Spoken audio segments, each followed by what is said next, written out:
राजपूतों की नाराजगी कैसे होगी भाजपा की वापसी। मेरठ में महापंचायत, कौन होगा नायक और खलनायक।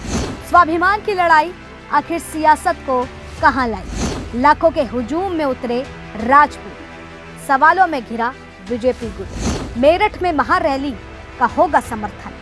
ब्रजभूषण क्या करेंगे नेतृत्व। यूपी की सियासत में जहां बीजेपी बड़े दावे के साथ 80 में 80 का गाना गाती नजर आ रही थी, लेकिन अब मामला कुछ उल्टा पलटा नजर आ रहा है और सियासत के मायने, दायरे, नीति, रणनीति सब मौसम के बदलते बयार में कहीं और ही जाती दिख रही है।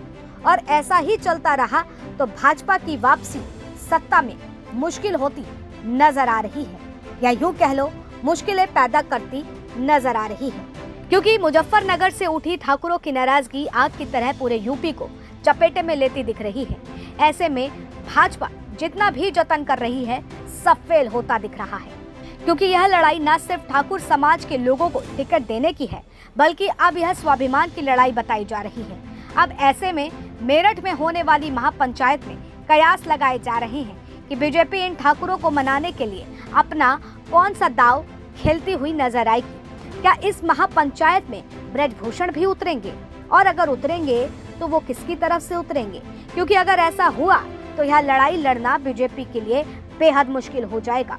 बताते चलें कि ठाकुर समाज इस बात से आहत हुआ है कि आखिर जो इस बार बीजेपी ने प्रत्याशी उतारे हैं उसमें ठाकुर प्रत्याशी कम है, और दूसरा व्यक्तिगत लड़ाई जो मुजफ्फरनगर में देखी गई, जहां संगीत सोम और संजीव बालियान के बीच छिड़ी है, वो इस राजनीति को बदलता दिख रहा है। और बीजेपी खेमे में बढ़ती मुश्किलों में नायक खलनायक में चुनावी जंग गरमाती जा रही है और सवाल खड़े कर रही है, क्या कहीं ब्रजभूषण, जिन्हें ठाकुरों का न सिर्फ समर्थन मिलता है बल्कि उनका दबदबा यूपी में बरकरार करने में ठाकुर समाज का एक अच्छा खासा हाथ माना जाता है, तो अब सवाल ये है कि ब्रजभूषण को टिकट न मिलने के बाद जो राजपूत समाज आहत हुआ है, तो क्या अब वो खुद इनकी नाराजगी दूर करने मैदान में उतर रहे हैं या फिर इस रैली का नेतृत्व करने? हालांकि इस बात पर अभी भी संशय बना हुआ है।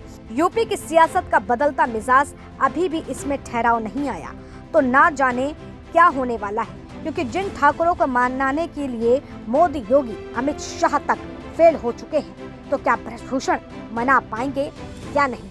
क्या ब्रजभूषण के आड़े हाथों लाते हुए बीजेपी अपना दांव खेलेगी, या फिर ब्रजभूषण इन ठाकुर समाज का समर्थन करने के लिए मेरठ में मैदान में उतरेंगे? तो ये तमाम सवाल जो हैं कहीं ना कहीं यूपी की सियासत के इर्द गिर्द मंडराते हुए दिख रहे हैं। अब ऐसे में देखने वाला विषय ये होगा कि क्या कुछ अगला दाव भारतीय जनता पार्टी का रहने वाला है, और दूसरा क्या ब्रजभूषण रैली का समर्थन करने उतरेंगे, या फिर ठाकुरों की नाराजगी को खत्म करके भाजपा को इस बदलती सियासत में कहीं ना कहीं रोक लगाते हुए 80 में 80 का जो गाना बीजेपी गाती आ रही है उसको पार करवाने में मदद करेंगे।